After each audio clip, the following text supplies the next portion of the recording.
syukurlah kamu baik-baik aja. Akhirnya misi Om Erwin Cobra dan rencananya untuk kembali membuat Tias semakin perhatian kepada Mas Dean akhirnya berhasil. Dimana saat Tias melihat Mas Dean sedang terbaring di rumah sakit karena memang telah dipukuli oleh anak buah dari Gino. Tias begitu panik dan cemas. Tias langsung memeluk Mas Dean. Tias menangis histeris. Namun Tias alangkah bahagianya karena melihat Mas Dean akhirnya telah selamat.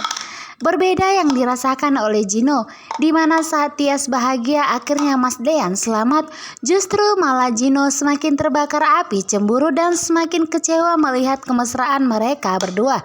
Lagi dan lagi Gino gagal untuk menyingkirkan Mas Dean. Lagi dan lagi Gino gagal untuk memisahkan antara Mas Dean dan Tias.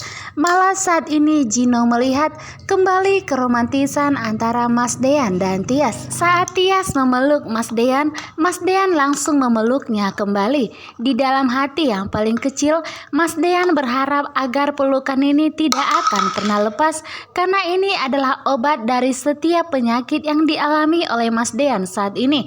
Mas Dean pun terbangun. Tias pun langsung ingin pergi namun Mas Dean langsung menarik tangannya. Mas Dean begitu kagum melihat Tias.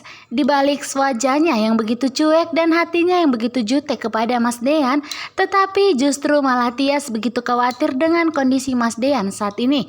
Akhirnya Tias pun telah mengambil keputusan.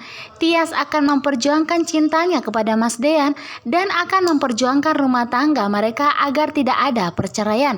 Tetapi dengan satu syarat, Mas Dean harus memberikan bukti kepada Tias bahwa sebenarnya memang betul Hani telah merekayasa kematiannya. Sehingga Tias akan kembali kepada Mas Dean dan mereka akan segera rujuk. Karena di sini Tias ingin mengetahui bahwa sebenarnya memang Hani tidak pantas untuk Mas Dean. Hani adalah orang yang jahat.